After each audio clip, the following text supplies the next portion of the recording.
Hi friends, PSC ബിഗിനേഴ്സിലേക്ക് അവർക്കും സ്വാഗതം. അപ്പോൾ നമ്മൾ ലാസ്റ്റ് ജോഗ്രഫി ക്ലാസ്സിൽ ഉപദ്വീപീയ പീഠഭൂമിയെ കുറിച്ചാണ് പഠിച്ചിരുന്നത്.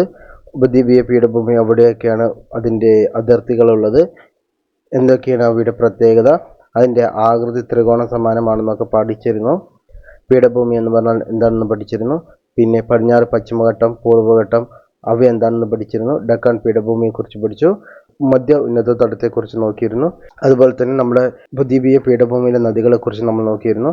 ഇന്നത്തെ ക്ലാസ്സിൽ പീഠഭൂമിയിലെ സസ്യജാലങ്ങൾ, മണ്ണിനങ്ങൾ, പിന്നെ അവയുടെ പ്രത്യേകതകൾ, അവിടെയുള്ള സ്രോതസ്സുകൾ നമ്മൾ ഇന്നത്തെ ക്ലാസ്സിൽ നോക്കാൻ പോകുന്നത്.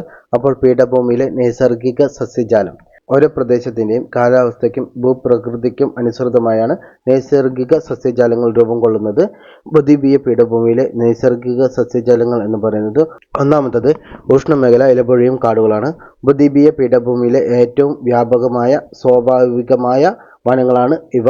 70 സെൻറ്റിമീറ്റർ മുതൽ 200 സെൻറ്റിമീറ്റർ വരെ വാർഷിക മഴ ലഭിക്കുന്ന പ്രദേശങ്ങളിലാണ് ഈ ഉഷ്ണമേഖല ഇലപൊഴിയും കാടുകൾ കാണപ്പെടുന്നത്. മഴയുടെ ഏറ്റക്കുറച്ചിലുകൾ മുൻനിർത്തി ഇവയെ രണ്ടായിട്ട് തരംതിരിക്കാം. ഒന്ന് ആർദ്ര ഇലപൊഴിയും കാടുകൾ എന്ന് പറയുന്നത്, അതായത് മോയ്സ്റ്റ് ഡെസിഡിയസ് ഫോറസ്റ്റ് എന്ന് പറയുന്നത്. രണ്ടാമത്തത് വരണ്ട ഇലപൊഴിയും കാടുകളാണ്, അതായത് ഡ്രൈ ഡെസിഡിയസ് ഫോറസ്റ്റുകൾ. 100 സെൻറ്റിമീറ്റർ മുതൽ 200 സെൻറ്റിമീറ്റർ വരെ വാർഷിക മഴ ലഭിക്കുന്ന പ്രദേശങ്ങളിലാണ് ഈ ആർദ്ര ഇലപൊഴിയും കാടുകൾ കാണപ്പെടുന്നത്. പശ്ചിമഘട്ടത്തിൻ്റെ കിഴക്കൻ ചരിവുകളിൽ പൊതുവെ കണ്ടുവരുന്നതാണ് ഇത്തരം സസ്യജാലങ്ങൾ എന്ന് പറയുന്നത്. കൂടാതെ മധ്യപ്രദേശ്, ഛത്തീസ്ഗഡ് സംസ്ഥാനങ്ങളിലെ കുന്നുകളിലും അതുപോലെ തന്നെ ഛോട്ടാ നാഗ്പൂരിലും ഇത്തരം സസ്യങ്ങളുണ്ട്. തേക്ക്, സാല്, ശിഷം, മൗവ, ചന്ദനം തുടങ്ങിയ വൃക്ഷങ്ങൾ ഈ വനങ്ങളിൽ പൊതുവായി കാണപ്പെടുന്നവയാണ്. ഏതൊക്കെയാണ്? തേക്ക്, സാല്, ശിഷം, മൗവ, ചന്ദനം. ഈ മരങ്ങളൊക്കെയാണ് ആർദ്ര ഇലപ്പൊഴിയും കാടുകളിൽ കാണപ്പെടുന്നത്.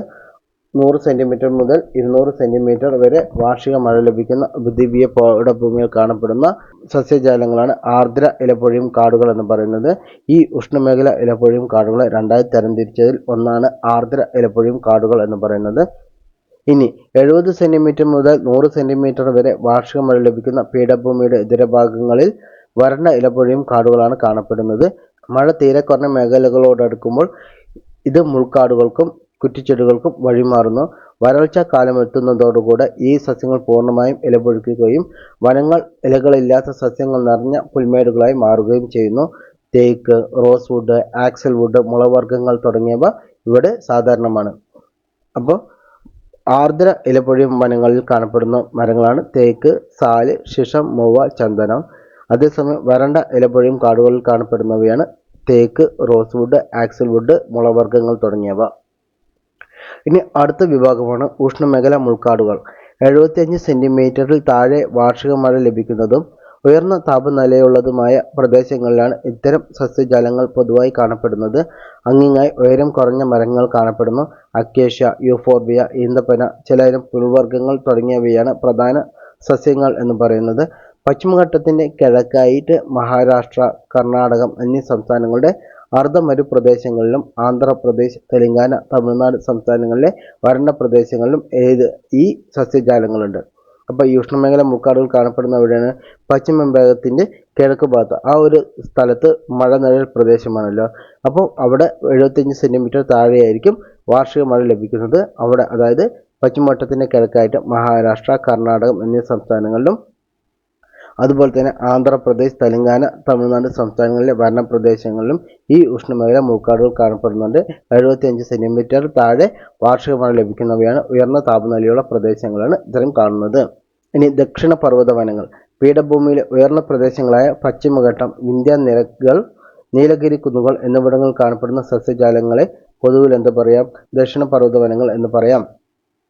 ഇവിടങ്ങളിൽ 1500 മീറ്റർ കൂടുതൽ ഉയരമുള്ള ഇടങ്ങളിൽ മിതോഷ്ണ സസ്യജാലങ്ങളും താഴേക്ക് വരുമ്പോൾ ഉപേഷ്ണ സസ്യജാലങ്ങളും കാണപ്പെടുന്നു. അപ്പോൾ ഏറ്റവും മുകളിൽ എന്താ ഉള്ളത്? 1500 മീറ്ററിൻ്റെ മുകളിലൊക്കെ മിതോഷ്ണ സസ്യജാലങ്ങളും അതിന് താഴെ വരുന്ന സമയത്ത് ഉപോഷ്ണ സസ്യജാലങ്ങളുമാണ് കാണപ്പെടുന്നത്. ഈ നീലഗിരി, പളനി, ആനമല അവിടെയുള്ള ഉപോഷ്ണ സസ്യജാലങ്ങളെ പറയപ്പെടുന്ന പേരാണ് ചോലവനങ്ങൾ എന്ന് പറയുന്നത്. ഉപദ്വീപീയ പീഠഭൂമിയിലെ മണ്ണിനങ്ങൾ എന്ന് പറഞ്ഞാൽ നമുക്ക് നോക്കാം. ഉപദ്വീപീയ പീഠഭൂമിയിൽ കാണപ്പെടുന്ന മണ്ണിനങ്ങളിലേറെയും തനിതടത്ത് രൂപപ്പെട്ടവയാണ്, അതായത് അവിടെ തന്നെ രൂപപ്പെട്ടവയാണ്. ഇവിടെ കാണപ്പെടുന്ന മണ്ണിനങ്ങളെ കറുത്ത മണ്ണ്, ചെമ്മണ്ണ്, ലാറ്ററൈറ്റ് മണ്ണ്, പർവ്വത മണ്ണ് എന്നിങ്ങനെ തരംതിരിക്കാം. തനതിട മണ്ണിനങ്ങളും വഹിച്ചു കൊണ്ടുവരുന്ന മണ്ണിനങ്ങളും. In situ soils and transported soils. ഓരോ പ്രദേശത്തുമുള്ള ശിലകളിൽ നിന്ന് രൂപപ്പെട്ട് അതതിടങ്ങളിൽ തന്നെ നിലനിൽക്കുന്ന മണ്ണിനങ്ങളാണ് തനതിട മണ്ണിനങ്ങൾ. ഉദാഹരണമാണ് കറുത്ത മണ്ണ് എന്ന് പറയുന്നത്. എന്നാൽ നദികളാലോ കാറ്റുകളാലോ നീക്കം ചെയ്യപ്പെട്ട് മറ്റു പ്രദേശങ്ങളിൽ നിക്ഷേപിച്ച് കാണുന്ന മണ്ണിനങ്ങളെ പറയുന്ന പേരാണ് വഹിച്ചു കൊണ്ടുവരുന്ന മണ്ണിനങ്ങൾ എന്ന് പറയുന്നത്. ഉദാഹരണമാണ് ഏക്കൽ മണ്ണ്. നദികൾ വഹിച്ചു കൊണ്ടുവരുന്ന നിക്ഷേപിക്കുന്നവയാണ് ഈ ഏക്കൽ മണ്ണ് എന്ന് പറയുന്നത്. അപ്പോൾ നമുക്ക് കറുത്ത മണ്ണ് എന്താണെന്ന് അറിയാം. കറുത്ത മണ്ണ് എങ്ങനെയുണ്ടായത്? ലാവ ഒഴുകി പരന്ന് അതിനുശേഷം മൃഗർ മണ്ണായിട്ട് കൊണ്ടതാണ് ഈ കറുത്ത മണ്ണ് എന്നൊക്കെ നമ്മൾ നോക്കിയിരുന്നു. കറുത്ത മണ്ണ് ബ്ലാക്ക് സോയിൽ ഡക്കാൻ പീഠഭൂമിയുടെ വടക്കു പടിഞ്ഞാറ് ഭാഗത്ത് അതിവിശാലമായ ലാവ പീഠഭൂമിയാണെന്ന് നിങ്ങൾ മനസ്സിലാക്കിയല്ലോ. ഈ പ്രദേശത്തെ ബസാൾട്ട് ലാവാശിലകൾക്ക് ദീർഘകാലത്തെ അപക്ഷയം സംഭവിച്ച് രൂപം കൊള്ളുന്നതാണ് ഈ കറുത്ത മണ്ണ് എന്ന് പറയുന്നത്. മഹാരാഷ്ട്ര, മധ്യപ്രദേശ് എന്നീ സംസ്ഥാനങ്ങളിൽ പ്രധാനമായും കർണാടകം, തെലങ്കാന, ആന്ധ്രാപ്രദേശ്, ഗുജറാത്ത്, തമിഴ്നാട് എന്നീ സംസ്ഥാനങ്ങളിൽ ഭാഗികമായും കറുത്ത മണ്ണ് കാണപ്പെടുന്നുണ്ട്. കറുത്ത മണ്ണ് കാണപ്പെടുന്നത് അവിടെയൊക്കെയാണ് തെലങ്കാന, ആന്ധ്രാപ്രദേശ്, ഗുജറാത്ത്, തമിഴ്നാട്, കർണാടക ഇവയിലെല്ലാം കാണപ്പെടുന്നുണ്ട്. പക്ഷേ ഏറ്റവും മുഖ്യമായിട്ട് ഫുള്ളായി കാണപ്പെടുന്നത് മഹാരാഷ്ട്ര, മധ്യപ്രദേശങ്ങൾ എന്നിവയിൽ പ്രധാനമായിട്ടും. ബാക്കിയുള്ള പറഞ്ഞ കർണാടകം, തെലങ്കാന, ആന്ധ്രാപ്രദേശ്, ഗുജറാത്ത് എന്നിവിടങ്ങളിൽ ഭാഗികമായിട്ടാണ് കാണപ്പെടുന്നത്. ഇനി ചെമ്മണ്ണ് റെഡ് സോയിൽ ഉപദ്വീപീയ പീഠഭൂമിയിലെ പ്രാചീന പരരൂപ കായന്തരിത ശിലകൾക്ക് അപക്ഷയം സംഭവിച്ച മണ്ണാണ് ഈ ചെമ്മണ്ണ് എന്ന് പറയുന്നത്. പൊതുവെ ചെമ്മണ്ണ് എന്ന് വിളിക്കുമെങ്കിലും ചിലയിടങ്ങളിൽ ഇത് തവിട്ട്, ചാരം, മഞ്ഞ തുടങ്ങിയ നിറങ്ങളിലാണ് കാണപ്പെടുന്നത്.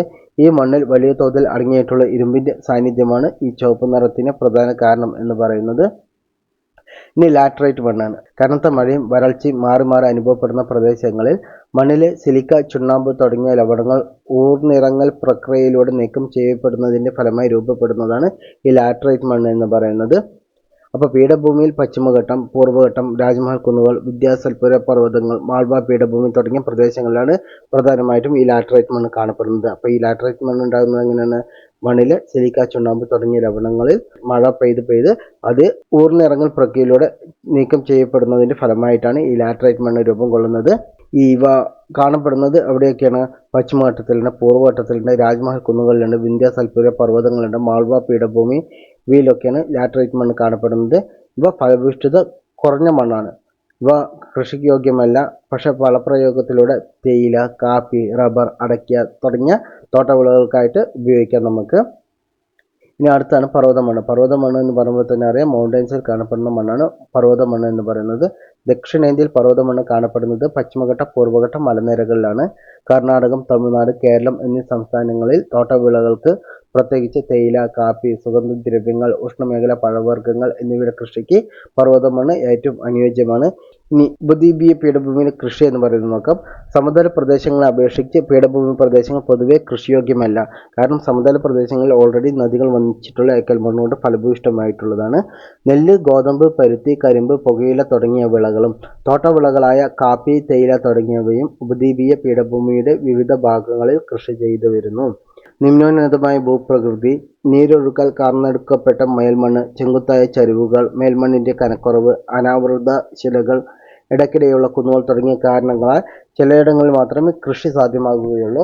പശ്ചിമഘട്ട മലനിരകളിൽ തോട്ടവിളകൾക്കാണ് പ്രാമുഖ്യം. നീലഗിരി മേഖലകളിൽ തേയില, കാപ്പി തുടങ്ങിയവയുടെ തോട്ടങ്ങൾ വ്യാപകമാണ്. എന്നാൽ മലഞ്ചരിവുകളിൽ തട്ടുകളായി നെൽകൃഷി അടക്കം ഇവിടെ സാധ്യമാക്കുന്നുണ്ട്. ഇനി കാപ്പി. കർണാടകമാണ് ഇന്ത്യയിലെ കാപ്പി ഉൽപ്പാദനത്തിൽ ഒന്നാം സ്ഥാനത്തുള്ള സംസ്ഥാനം എന്ന് പറയുന്നത്. കാപ്പി കൃഷിയുടെ ഏകദേശം 59%, കാപ്പി ഉൽപ്പാദനത്തിൻ്റെ ഏകദേശം 71% കർണാടകത്തിൽ നിന്നാണ്. ഉൽപ്പാദനത്തിൽ ഏകദേശം 22%. കേരളമാണ് രണ്ടാം സ്ഥാനത്തുള്ളത്. കാപ്പി. കർണാടകമാണ് ഇന്ത്യയിലെ കാപ്പി ഉൽപ്പാദനത്തിൽ ഒന്നാം സ്ഥാനത്തുള്ള സംസ്ഥാനം. അപ്പോൾ കാപ്പി ഉൽപ്പാദനത്തിൽ ഒന്നാം സ്ഥാനത്തുള്ള സംസ്ഥാനം ഏതാണ്? അത് കർണാടകമാണ്. കാപ്പി കൃഷിയുടെ ഏകദേശം 59%, കാപ്പി ഉൽപ്പാദനത്തിൻ്റെ ഏകദേശം 71% കർണാടകത്തിൽ നിന്നാണ് ഉള്ളത്. ഉൽപ്പാദനത്തിൽ ഏകദേശം 22%, കേരളമാണ് രണ്ടാം സ്ഥാനത്തുള്ളത്. അറബിക്ക, റോബസ്റ്റ് എന്നീ ഇനങ്ങളിലുള്ള മുന്തിയ കാപ്പി ഇനങ്ങളാണ് മുഖ്യമായും കൃഷി ചെയ്യുന്നത്. അപ്പോൾ ഇവിടെ നിന്ന് ഇങ്ങനെയൊക്കെ ചോദിക്കാം. കാപ്പി ഇനത്തിൻ്റെ വകഭേദങ്ങൾ ഏതൊക്കെയാണ്? അറബിക്ക, റോബസ്റ്റ അതൊക്കെ പഠിച്ചിരിക്കണം. കാപ്പി ഉൽപ്പാദനത്തിൽ ഒന്നാം സ്ഥാനത്തുള്ള സംസ്ഥാനം ഏതാണ്? അത് കർണാടകമാണെന്ന് ഓർക്കണം. രണ്ടാം സ്ഥാനത്താണ് കേരളം വരുന്നത് എന്ന് മനസ്സിലാക്കണം. തേയില. പീഠഭൂമിയിൽ തേയിലക്കൃഷി പ്രധാനമായിട്ടും തമിഴ്നാട്, കർണാടകം, കേരളം എന്നീ സംസ്ഥാനങ്ങളിലായി വ്യാപിച്ചെടുക്കുന്ന നീലഗിരി കുന്നുകളിലും അതുപോലെ തന്നെ പശ്ചിമഘട്ട നിരയിലുമാണുള്ളത്. ഇന്ത്യയിലെ ആകെ ഉൽപ്പാദനത്തിന്റെ 25%, തോട്ട വിസ്തൃതിയുടെ 44% ഈ മേഖലയിലാണ്. ധാരാളം തൊഴിലാളികൾ ആവശ്യമായതിനാൽ തേയിലത്തോട്ടങ്ങളിലും അനുബന്ധ വ്യവസായങ്ങളിലുമായിട്ട് അനവധി തൊഴിലവസരങ്ങൾ ലഭ്യമാകുന്നു. ഇനി ചരിത്രം കുറിച്ച 7 കാപ്പിക്കുരുകൾ ഒരു പ്രത്യേക നോട്ടായിട്ടാണ് SCERT അത് പറയുന്നത്.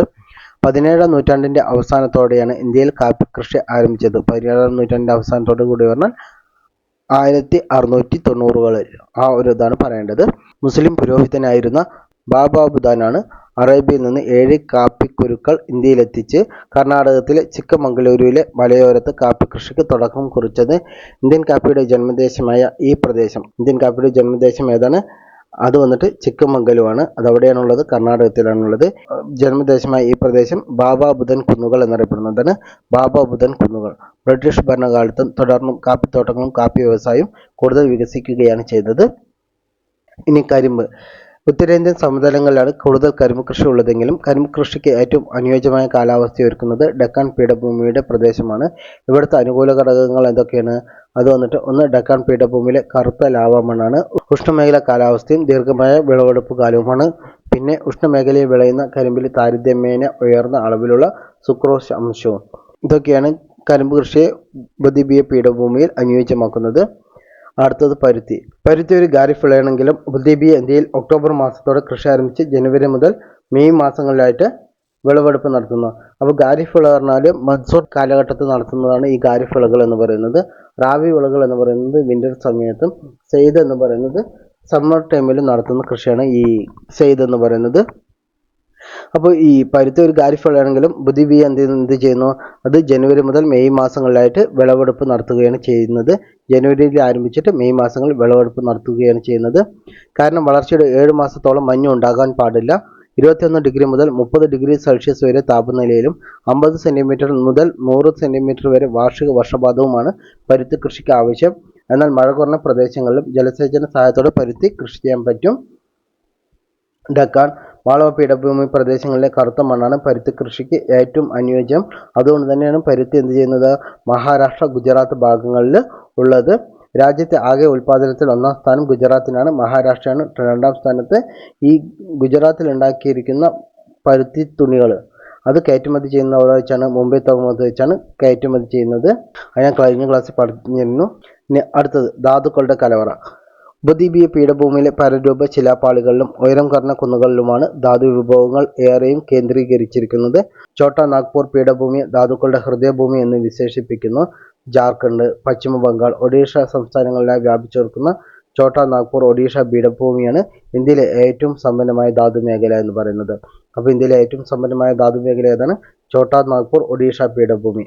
അവ അവിടെയായിട്ട് വ്യാപിച്ചെടുക്കുന്നു. ജാർഖണ്ഡ്, പശ്ചിമ ബംഗാൾ, ഒഡീഷ എന്നിവിടങ്ങളിലായിട്ട് അത് വ്യാപിച്ചെടുക്കുന്നു. കൽക്കരി, ഇരുമ്പയിര്, മാംഗനീസ്, മൈക്ക, ബോക്സൈറ്റ്, ചെമ്പ് തുടങ്ങി ധാരാളം ലോഹ അലോഹ ധാതുക്കളാൽ സമൃദ്ധമാണ് ഇവിടം. ധാതു വിഭവങ്ങളുടെ ലഭ്യതയ്ക്കനുസരിച്ച് ഉപദ്വീപീയ പീഠഭൂമിയെ വിവിധ മേഖലകളാക്കിയിട്ട് തിരിക്കാം. ഒന്നാമത്തത് വടക്ക് കിഴക്കൻ പീഠഭൂമി പ്രദേശം. ഏറ്റവും വലിയ ധാതു മേഖലയാണ് ഛോട്ടാ നാഗ്പൂർ ഒഡീഷ പീഠഭൂമികൾ എന്ന് പറയുന്നത്. അപ്പോൾ ഇന്ത്യയെ എങ്ങനെ എടുക്കാൻ വയ്ക്കാം? ഈ ഒരു ഏരിയയാണ് വടക്ക് കിഴക്കൻ പീഠഭൂമി പ്രദേശം എന്ന് പറയുന്നത്. ഈ വടക്ക് കിഴക്കൻ പീഠഭൂമി പ്രദേശത്തിൽ ഏറ്റവും വലിയ ധാതു മേഖലയാണ് ഛോട്ടാ നാഗ്പൂർ ഒഡീഷ പീഠഭൂമികൾ. ജാർഖണ്ഡ്, പശ്ചിമ ബംഗാൾ, ഒഡീഷ എന്നീ സംസ്ഥാനങ്ങളിലായിട്ടാണ് ഈ മേഖല വ്യാപിച്ചു കിടക്കുന്നത്. കൽക്കരി, ഇരുമ്പയിര്, മാംഗനീസ്, അബ്രം, ബോക്സൈറ്റ്, ചെമ്പ് തുടങ്ങിയ ധാതുക്കൾ ഈ മേഖലകളിൽ ഖനനം ചെയ്യപ്പെടുന്നുണ്ട്. അടുത്താണ് മധ്യമേഖല. ഛത്തീസ്ഗഡ്, മധ്യപ്രദേശ്, തെലങ്കാന, ആന്ധ്രാപ്രദേശ്, മഹാരാഷ്ട്ര എന്നീ സംസ്ഥാനങ്ങളിലായിട്ട് വ്യാപിച്ചു കിടക്കുന്ന മധ്യമേഖലയിൽ മാംഗനീസ്, ബോക്സൈറ്റ്, ചുണ്ണാമ്പുകല്ല്, മാർബിള്, കൽക്കരി, അബ്രം, ഇരുമ്പയിര്, ഗ്രാഫൈറ്റ് തുടങ്ങിയ ധാതുക്കൾ സുലഭമാണ്. വടക്ക് കിഴക്കൻ പീഠഭൂമിയിൽ മെയിനായിട്ട് കൽക്കരി, ഇരുമ്പയിര്, മാംഗനീസ്, അബ്രം, ബോക്സൈറ്റ്, ചെമ്പ് തുടങ്ങിയ ധാതുക്കളുണ്ട്. ഈ മധ്യമേഖലയിലുള്ളത് മാംഗനീസ്, ബോക്സൈറ്റ്, ചുണ്ണാമ്പുകല്ല്, മാർബിള്, കൽക്കരി, അബ്രം, ഇരുമ്പയിര് ഇവയൊക്കെയാണ് വ്യാപിച്ചു കിടക്കുന്നത്. മധ്യമേഖല എന്ന് പറയുന്നത് ഛത്തീസ്ഗഡ്, മധ്യപ്രദേശ്, തെലങ്കാന, ആന്ധ്രാപ്രദേശ്, മഹാരാഷ്ട്ര മധ്യമേഖല എന്ന് പറയുന്നത്. ഇനി ദക്ഷിണ മേഖല എന്ന് പറയുമ്പോൾ കർണാടക പീഠഭൂമിയും അതിനോട് ചേർന്ന് സ്ഥിതി ചെയ്യുന്ന തമിഴ്നാടിൻ്റെ ഭാഗങ്ങളും ഉൾപ്പെടുന്ന മേഖലയാണ്. ഇവിടെ എന്തൊക്കെ കിട്ടുന്നുണ്ട്? ഇരുമ്പയിരുണ്ട്, ബോക്സൈറ്റ് ഉണ്ട്, ലിഗ്നൈറ്റ് തുടങ്ങിയ ധാതുക്കളാണ് കാണപ്പെടുന്നത്. ഇനി തെക്ക് പടിഞ്ഞാറൻ മേഖല. പടിഞ്ഞാറൻ കർണാടകവും ഗോവയും ചേർന്ന ഈ മേഖലകളിൽ ഇരുമ്പയിര്, കളിമണ്ണ് തുടങ്ങിയവ ധാരാളമായി കാണപ്പെടുന്നുണ്ട്. വടക്കു പടിഞ്ഞാറൻ മേഖല പറയുന്നത് രാജസ്ഥാനിലെ ആരവല്ലി നിരയും അതിനോട് ചേർന്ന് സ്ഥിതി ചെയ്യുന്ന ഗുജറാത്തിൻ്റെ ഭാഗങ്ങളുമാണ്. അവിടെ ചെമ്പ് ഉണ്ട്, ഈയം, സിങ്ക്, യുറേനിയം, മൈക്ക തുടങ്ങിയവയിലൊക്കെയാണ് സമ്പന്നമായിട്ടുള്ളത്. അപ്പോൾ ഇവിടെയാണ് ധാതു വിഭവം കാണിച്ചിരിക്കുന്നത്. ഇത് നോക്കിയാൽ നമുക്കറിയാം, ഈ ഒരു ഡ്രോയിങ് കാണിക്കുന്നത് എന്താണ്, ധാതു വിഭവങ്ങളുടെ വിഭജനം, എവിടെയൊക്കെയാണ് ധാതുക്കൾ വിഭജിച്ചിരിക്കുന്നത്, എവിടെയൊക്കെയാണ് വ്യാപിച്ചിരിക്കുന്നത് എന്നുള്ള ഒരു രേഖാചിത്രമാണ് ഈ ഒരു ചിത്രത്തിൽ കാണിച്ചിരിക്കുന്നത്. അടുത്തതാണ് ഉപദ്വീപീയ പീഠഭൂമിയിലെ ജനജീവിതം. ഉപദ്വീപീയ പീഠഭൂമിയിൽ മിതമായ ജനസംഖ്യയാണുള്ളത്. അതിന് കാരണം എന്താണെന്ന് വെച്ചാൽ കൃഷിയോഗ്യമല്ലാത്ത ഭൂപ്രകൃതി, അതുപോലെ തന്നെ വൻകര കാലാവസ്ഥയും കാരണം ഇവിടങ്ങളിൽ ജനജീവിതം പരിമിതമായിരുന്നു. പിന്നീട് ധാതു ഖനന പ്രവർത്തനങ്ങൾ ആരംഭിച്ചതും അതുപോലെ തന്നെ റോഡ്, റെയിൽ ഗതാഗത മാർഗങ്ങൾ വികസിപ്പിച്ചതും ധാതു അധിഷ്ഠിത വ്യവസായങ്ങളുടെ ആവിർഭാവവും ജനങ്ങളെ എന്ത് ചെയ്തു, പീഠഭൂമിയിലേക്ക് അടുപ്പിച്ചു. കൂടാതെ ജലസേചനവും സാങ്കേതിക സാധ്യതകളും മുൻനിർത്തിയുള്ള വാണിജ്യ കൃഷി സാധ്യതകളും ഇവിടെ ജനവാസം ഉയരുന്നതിന് കാരണമായി. അപ്പോൾ ഇവിടെ ഉള്ള പ്രധാന നഗരങ്ങളൊക്കെ കാണിച്ചിട്ടുണ്ട്. റാഞ്ചി, ഭോപ്പാല്, റായ്പൂര്, ജയ്പൂര്, ഇൻഡോർ, നാസിക്, പൂന, ഹൈദരാബാദ്, ബാംഗ്ലൂര്, കോയമ്പത്തൂർ, ഇതൊക്കെ പീഠഭൂമിയിലെ ഭാഗങ്ങളായിട്ടാണ് പറയുന്നത്. ഇവയൊക്കെയാണ് മെയിനായിട്ടുള്ള നഗരങ്ങൾ എന്ന് പറയുന്നത്. അപ്പോൾ തൽക്കാലം വൈൻഡപ്പ് ചെയ്യണം. ഇഷ്ടപ്പെട്ടാൽ ലൈക്ക് ചെയ്യുക, ഷെയർ ചെയ്യുക, സബ്സ്ക്രൈബ് ചെയ്യുക. Thank you.